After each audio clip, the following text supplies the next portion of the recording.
a volunteer get COVID. Yep. So we were shut down a little bit, and we anticipate that might.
Hey everybody, we are so happy that you are joining us right now.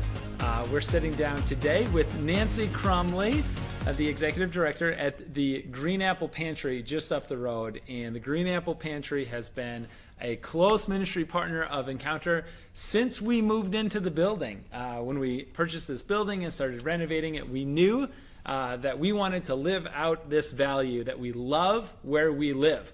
But we also knew that we couldn't do it on our own, that we needed partners and experts and people with know-how and resources and networks that far went beyond ours. And so that's why I was so thrilled that God put us in touch with the Green Apple Pantry. And now today we get to sit down with Nancy, the executive director at the Green Apple Pantry. So first of all, share a little bit about who you are. Okay. Who's Nancy? Well, I've only been with the pantry for a little over a year. And during that time, it's been pretty crazy. I come to the pantry through service to others and working in nonprofits. Most recently, I was working with seniors. I have been a substitute teacher, a substitute principal. So education, children were my passion. And then this position opened up, and I'll be honest, I've applied to a couple times. I felt a real calling to the pantry. I'm not quite sure why, but it has been the perfect place for me, and I couldn't be happier with what's happened. So you seem like somebody who your heart goes out to creating life change for people. Yes. That you want to see their lives different as a result of the organizations and the ministries and the institutions that you get to be a part of, which is something that I know I can identify with strongly, is creating this life change in people, which is fantastic. So when did you hear about the Green Apple Pantry, and then what brought you in? I was truthfully on a job search, and I literally worked down the road, grew to love this community, saw the posting, and it just called me. I can't explain it. And they had just moved into their new location, and there was a lot of change happening in the organization at that time. And I just felt compelled to step in and be part of that change. And then COVID. So it's been a crazy ride. So I mean, global pandemic hits right around the time that you start, which is a small setback for anybody. Right. But you kind of taking the helm of this organization, and I guess I'm kind of curious about the need. Have you seen the need fluctuate, change, go up or down in the community of food insecure families? So it's been interesting, because as this pandemic has progressed, things have changed. In March, literally on a Wednesday, we started talking. Let me back up just a little bit. In January, somebody who was volunteering in my building, who was a nurse, pulled me aside and said, I don't know if you've heard, but there's a pandemic happening in China. And I remember taking a couple of my staff members in to talk to him, and I couldn't believe what he was saying. I don't know how this guy, the information he had, but that was playing out in my mind for weeks. And then it became very clear that it was happening in America. So on a Wednesday, we made the decision we would pull our coffee station and our child play area to eliminate some of that congregating of people, and by Monday, our doors were closed to the public. So we didn't know how we were going to serve people. We didn't know what that would look like. As a staff, we thought, well, somebody in the county is going to feed the hungry people. Yeah. And then we realized, wait a second, we're the ones. Exactly. And it was scary, because we just didn't know a lot about how to keep ourselves safe, and how to keep our volunteers safe, and how to keep the community safe. So we struggled for quite a few months trying to figure out how to make it work. But we've settled on a program that seems to be really, really effective. So what happens to our neighbors is they can come to the pantry every 4 weeks. And when they come, they receive a shelf-stable box, and it is appropriate to the size of their family. Okay. So an individual gets a small box, and a family gets a large box. A really large family gets a couple. Shelf-stable, I'm thinking canned goods. Canned goods, rice, beans. Yep. Sometimes we have cooking oil, we might have flour and sugar, we might have nuts and raisins and cereal and pasta. And so we give them this box with the ability to create many meals out of that box. They also receive a roll of toilet paper, they receive a bar of soap, and then things like, and it varies, but toothpaste, toothbrush. Sometimes we've been given a gift of Tylenol or ibuprofen, and so we've been able to put in some of those things. So this box is a really nice box to kind of get them started. And then they get a lot of protein, so they'll get chicken, beef, hamburger, and they get probably 4 or 5 frozen pieces of meat of some sort. They get eggs and cheese and butter, sometimes milk, sometimes fresh juice, always lots and lots and lots of vegetables, apples, oranges, bananas, potatoes, onions. And I know that the reputation that the Green Apple Pantry has isn't only to provide food at a minimum level, but then to go above and beyond. Yes. To provide the nutritional benefits. You're talking about proteins and Fruits and vegetables. Fruits and vegetables. Yes. And I love that. And it speaks to how the pantry, as I've seen it, values the infinite worth of every individual who comes through these doors or in the parking lot these days. Yes. By how it's designed. You go by Town and Country Plaza, which is kind of kitty corner to Kalamazoo and 44th from where we're sitting right now at Encounter Kentwood. And it's a storefront.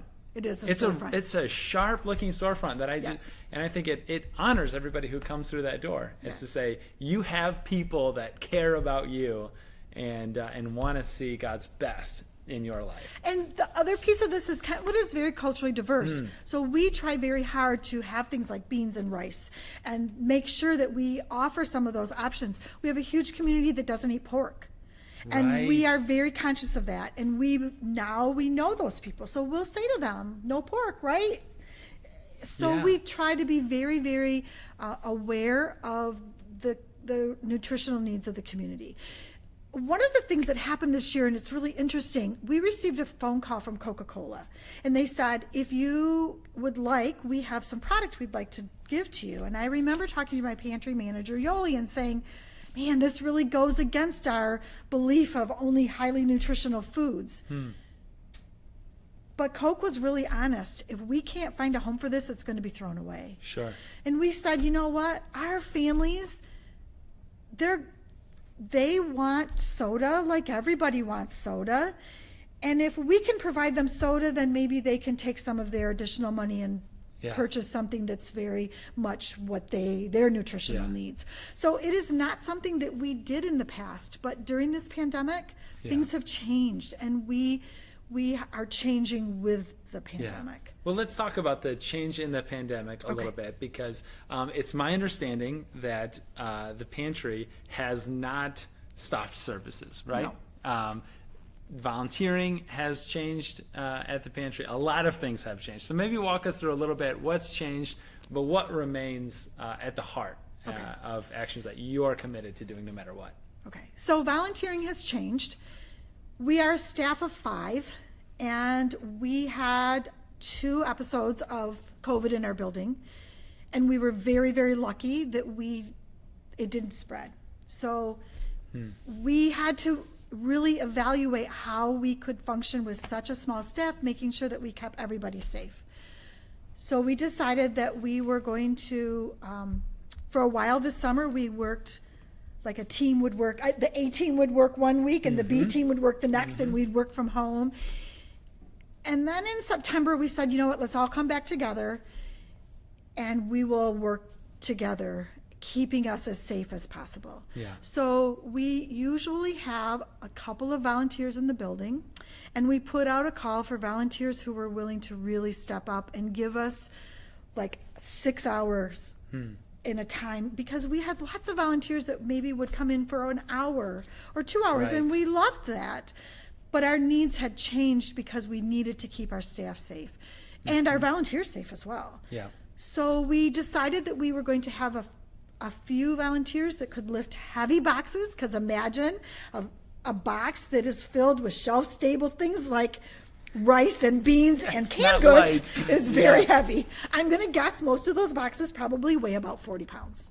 And so we needed people that could pack those boxes, move those boxes, and glean some of the product that came in and could give us some big chunks of time. We also needed volunteers that were willing to drive to locations and pick up food. That created a little bit of trouble because some people weren't comfortable going out in the public. It's a little better now, but it wasn't at first. So less volunteers, staff has remained the same, but we're still getting that food out to the community. Yeah, we were talking earlier. How many people are served by the Green Apple Pantry on a monthly Probably basis? in a given month, we serve around 350 families. Families. And that probably equates to around 800 individuals served. Many seniors, many children. We have a senior pantry that happens once a month for the Green Tree residents. They come to our pantry for their food on that. They get a shelf-stable box. We used to have another senior pantry that was a county senior pantry that came into our location. Because of COVID and the logistics of all of that, that one had to be eliminated. We do a quarterly pantry, so that happens so it happened in December, it will happen again in March, so every 3 months. So we are working really hard to make sure that there is nobody in Kentwood, Kentwood, Grand Rapids, and Caledonia that is hungry. I want to come back to that comment, but first, real quick invitation to those of you watching. If you have a question for Nancy or for me for Encounter in our partnership, make sure to leave it in the comment section below. If you've been volunteering at the pantry, if you've had some tie or connection in the past, leave that in the comment too below. We'd love to give you a special shout out down there. And we at the miss bottom. our volunteers. We miss them, but it's just not, maybe it is safe. I don't know, but I'm right there with you, Nancy. There's so many people, right? We get into the callings that we have to create that life change for people. And now it's so difficult to be with people. Right. Things that you took for granted before. Never things again. we took for granted. Absolutely. Yeah. Yeah. I love a comment that you made earlier, just as a leader, when you're looking at how are people in the community going to be fed. Oh, we're the ones. We're the ones that are going to feed them. We are feeding them. I just think that's such a fantastic leadership principle that you're bringing to say, I don't know what the future is going to look like, what those specifics are, but the commitment and the mission remains the same. Yes. That you'll And get food into the cabinets of and those they families. ask us every couple of months, like, at the beginning, people were asking us, like, when can we come back? What's it going to look like? When are we going to be normal again? And we say, we don't have a normal anymore. Yes. We have a now. Like, this is our now. And what does normal look like in the future? We don't know. I am absolutely going to use that. I'll give you Isn't that credit. great? It's so good. We don't have a normal. We have a now. Yes. That's right. Yep. That's right. But it kind of creates some creative thinking where we never would have done this before because we wouldn't have thought about it. We weren't ready for it, and so it kind of like gets our minds thinking about what's on the horizon. I what's new. honestly think things, as crazy as it seems to me, I think things are going to be, I say better, but I know myself, I'm spending time with my family. We're not eating out. We're cooking together at home. And that's why I think it's important to have the ability for people to come to us so that they can get everything that they need to cook at home because they are not out and about in the community like they once were. Absolutely. So. Yeah, being home a lot more and then needing to think about some of the creative cooking and thinking and all the different ways you can prepare those shelf-stable boxes. Right. That's what they were, right? Yes. We have a few comments here. Anne, I miss volunteering with all of you so much. Bob, Novice, we miss you too, Nancy. Bob and Sandy. Oh, I love that. It's good to hear from people, right? It's good to hear from people. Oh, man. Brian Vanderheid, who is you missed two names first. I missed two names Carol and first. Brianna miss you too. Brianna, I miss volunteering and spending time with my fellow Encounter volunteers. Carol, I volunteered at the pantry in the past and I've really enjoyed it. I'm looking forward to going back. That is so encouraging, I'm sure, to you too, to hear about people who say, hey, I haven't seen you face to face for a little while, but I'm no less committed to being a part of what the Green Apple Pantry is up to. And I have to tell you that you asked me earlier what keeps me going. That's what keeps me going is the things that have happened in this community and the way people have supported us and raised us up. And sometimes we really, as a staff, we just are overwhelmed by how are we going to get through. And it's just amazing what has happened in this community. Sometimes I just leave work and think, I just can't believe that happened today. The support, the good it's things. just amazing. Financially, it's been amazing. People coming alongside, Yes. doing life together, Yes. serving together, creating that change together. I want to come back to this comment I mentioned earlier that we have from Brian. Could you tell us how Encounter has been supporting the pantry? I believe that one is to me mostly, so I'll go ahead with it. As I said in the starting of the broadcast earlier, when we moved into this neighborhood, we wanted a ministry that could, to partner with a ministry that could do the work that we couldn't do. And so we do mean partnership by that, because Encounter could never have the impact with a food pantry that the Green Apple Pantry could. There's just no way. And why would we? So we find you guys, and it's been such a neat journey all along. Encounter church tithes. And what that means is an old word, Hebrew word that simply means tenth.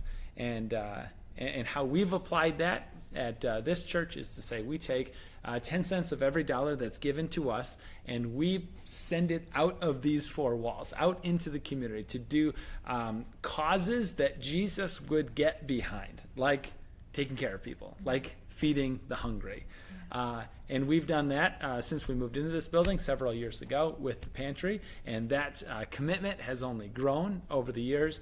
Also, as a number of the people in the comment section below, I see Jim Langeweg says, Yoli and Joe, right? Those two are great, right? The commitment goes beyond financial, but also a partnership of serving at the pantry. I know pre-COVID, obviously, we had a work day where our staff went over to the pantry. It was just, Yoli was integrally involved in that one, and it was such a perfect day with the setup. It was amazing work to do. My job was separating out all the eggs from this jumbo carton into user-friendly, yes, dozen eggs, because who needs 1,000, right? We need a dozen at a time. Yeah. And it's so well run and so well organized, and I think that blesses those who are serving, but also people that it serves as well, and it's just such a cool coming together time as well. Carol says, Jane and Jim showed me the ropes, and we had a great time. That's fun, too, when you get to see some volunteers. You know what? And that's the other part that volunteering does, is it creates community, and it brings people together, and that's the piece we're missing right now. And as people, we need that, but it's, Yeah, absolutely. Keep those comments running. I'll try to keep an eye on it as best that we can. You answered the question earlier about what gets you out of bed in the morning, what gets you excited. Let's take it in another direction. Where does your heart break for this community? I have to say that there's so much good happening that I often don't feel, because when we have people come and they need food, and we start bringing it out, and then we say to them, wait, don't leave, there's more coming, and they say, what? And we say, wait, no, there's more, please don't leave. It's so, my heart isn't breaking, because I know that we are serving and we are making sure that people are not going hungry. So what's a story of a win that you get to see with your unique role, where you get to get excited about something that happened? We've had a couple really neat things happen this past year. Back in about August, we had a woman come, and her English was pretty broken, and we figured she was probably from the Congo in Africa. And she left with lots of food, and she was very excited, and about 10 minutes later, the same car showed up, and 3 other women came out. They left, a couple more cars came, and literally on that day, I think we served 45 of these women. And one of my staff members said, I feel like we just fed a village. Yeah. It literally So was. they were all in community I together. think probably what happened was they probably live in the same apartment complex. Sure. And one person told a person who told a person. Yeah. It was amazing. And about a month later, somebody showed up, and again, a language barrier, and we thought, I think they might be from Burma. And I'll be darned if the same thing didn't happen. Really? And now what happens is instead of them all coming at the same day, because they can come every 4 weeks, they're kind of spreading it out, but we're still seeing those people. Yeah. It was so rewarding because we knew it was word of mouth. Yep. And because there is a language barrier sometimes in communities like that, our website doesn't do them any Oh, good. sure. Our social media isn't helping them, Yeah. but word of mouth is helping. So you're saying that you would like, in our networks, as we know people, Yes, to please. help get the word out to Please. say, if you know of, in particular, communities of people or individuals, Yes. to come to the pantry. Or if you happen to know that your neighbor is struggling at the moment, or your friend or your relative, as long as they live in our zip code, so 49548, 49508, 49512. So if to live kind of Kentwood, Grand Rapids, and Caledonia, please send them our way. We have an abundance of food that we want to share. And I told you the story about yesterday. A woman came to me and said, can you help me? I've never done this before. I don't know what to do. And we told her the process. And and she was with her mother, and they both lived in the same neighborhood, and they had never been to the pantry. And the woman kept coming to the window and saying, thank you, thank you. It swells your heart. What a beautiful thing. Yes. So if you know people that are in need, Yeah. and what's interesting too is it's the working poor or people when COVID happened and they shut down restaurants, all of a sudden we had service workers that showed up and said, I live paycheck to paycheck, and I don't know what I'm going to do. My family is hungry, and they're just like sobbing because they don't know what to do. And it's like, you have come to the right place. So it's not the people that come every week, every 4 weeks. It's the people that just show up randomly because I need help right now. But you think in that moment, when the restaurant closes down, either temporarily or permanently, the fear, right, that sets in to say, what am I going to do? Especially now. Yeah. And to have a sign of hope, of saying this one area of your life is going to be taken care of. Yes. Is such a beautiful thing. Yeah. And we get to be a part of it. I'm thinking about inviting people, letting us know about opportunities to invite people to come to the pantry, but also how else could we get involved at the pantry? Well, there's a couple things that are kind of looming on the horizon. It is Yeah. only January. We're supposed to have a lot of snow. But we now have a community garden. And we started phase 1 last year. And we planted this garden. So if you know where Mediterranean Grill is, and it's going to be a new nonprofit. We're very excited about it. Threshold. There was this pie piece of property that caught trash. Yeah. And we turned it into a community garden. What a beautiful story of It was redemption right there. so cool. And Yeah. everybody that came to the pantry would say, have you checked out our garden? It's for you. If there's something ripe in the garden and you would like to pick it, if there's a tomato and you want it for dinner tonight, please do that. If you see a plant that needs a drink, please water it. If you see some weeds that need to be pulled, please pull them. But the garden is for you. And so please help yourself to whatever is happening in the garden. And so we're very excited to grow this garden this year and do more. So if you have a green thumb, if you have some seeds, if you have some plants, stop by, see us, I'll show you the garden. We're just really excited. Despite what was happening with COVID at that time, it was really a great distraction for the staff and the volunteers. Yeah. And we can use volunteers too that would like to be involved and help. And we were gifted a storage shed last year. So now we have a place to store our hoses and our rakes and our Gardening shovels. equipment. Yeah. And it was really cool too because I remember people saying, what if people steal the vegetables? And we're like, That's the point. That's the point. You can't. You can't. Because they belong to the community. Harvest. Yeah. Exactly. The And stealing then is called a people harvest. said, what if they take the stuff? Do you know we had a hose and like a shovel and a spade Yeah. and a rake, and they were just left because they were left out. Right. And nobody Nobody took 'em. touched a thing. Ah, so It great. was just Yeah. it's just another aspect of what we're doing and where we see, because we would like to teach some nutrition classes, we'd like to teach cooking classes, we'd like to teach gardening classes, maybe container gardening. We have a lot of plans and ideas, Yeah. but we're at pause right now.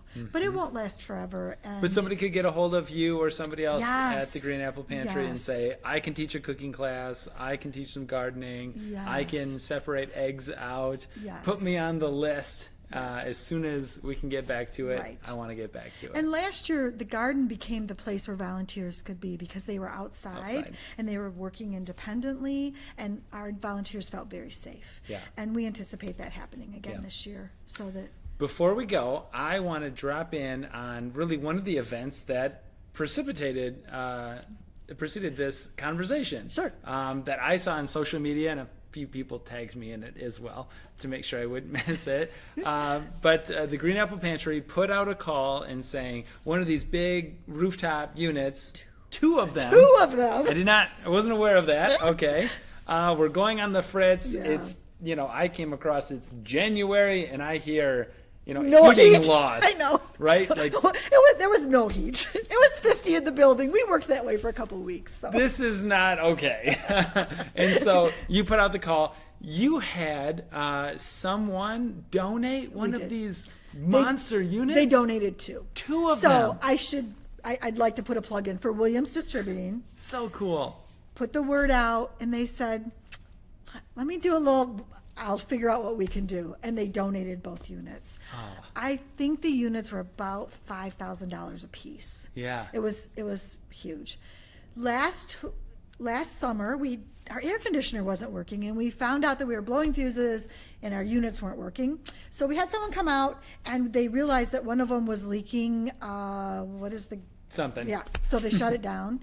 So kind of knew as winter approached, boy. and we were pretty worried about it. And then again, it was just Yeah. amazing. I literally got the phone call and I cried. I love It was that. just unbelievable. Love that. So last week, Tuesday, they came at 8:00, and by 9:00, those two units were off the roof. And by 9:15, this big crane put the two units back on the roof. But we're facing installation costs, Yeah. Unfortunately. And here's the thing too, like lots of businesses are struggling right Yeah. now. So to be gifted those was wonderful, but we were pretty certain the company that was installing them probably didn't have the ability to gift that, and they didn't. So we decided to put a plea out on Facebook and our website and just say, hey, if you can help, it'd be great, because it was very well, it wasn't completely unexpected. I was just hoping, Yeah. hoping that they would stay and continue to work in some capacity, and it didn't. It's the way that it goes. Exactly. Yeah. And the servicing and the work that's involved Yeah. is a lot. So you put out that call, you sent Yes. out an email, and I got the email as well. And then a few people forwarded me the email and said, "This is our pantry. This is our community. This is the thing. What are we going to do?" And I thought, hey, let's sit down with the executive director, with Nancy, and hear a little bit more and hear how we can get involved.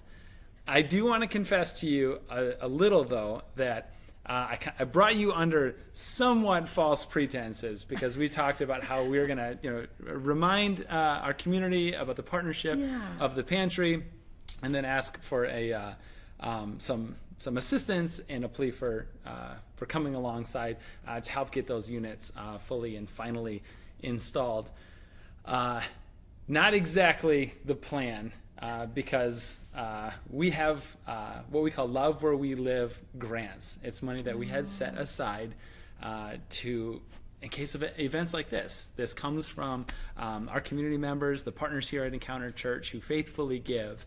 And when opportunities like this come alongside and we can just see that this honors God so incredibly well, this is just a tremendous chance for us to step into that gap and to be obedient to Jesus and his call to feed the poor. Yeah. And so, Nancy, what I'd like to do is, this is a little above and beyond what you had remaining on the campaign yet, but we figured extra things always come up with any kind of building project, as we're aware. So I'd like to hand this to you on one condition, is that I would just like to say thank you. Oh, no, thank you. This is the condition, though.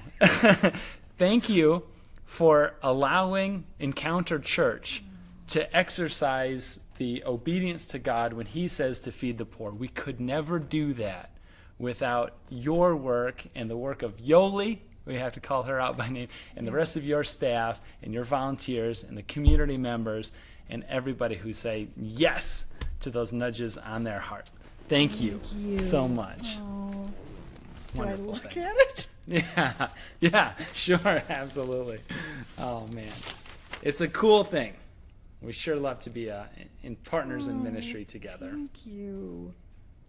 And I do want to clarify, So too, this this is- in no way replaces our usual commitment Oh, this and is our usual amazing. partnership. This is over and above. This is just, we see what God is up to You know at what? the And pantry. I love where you live, Yeah, because sometimes I think we get caught up in helping people, somewhere else. world. Yeah, but sometimes our neighbors need help. And I think right now, our neighbors need help. And I think we have people that we see too, that people, like, I'm lucky that I have a husband and I have children and I have people I can talk to.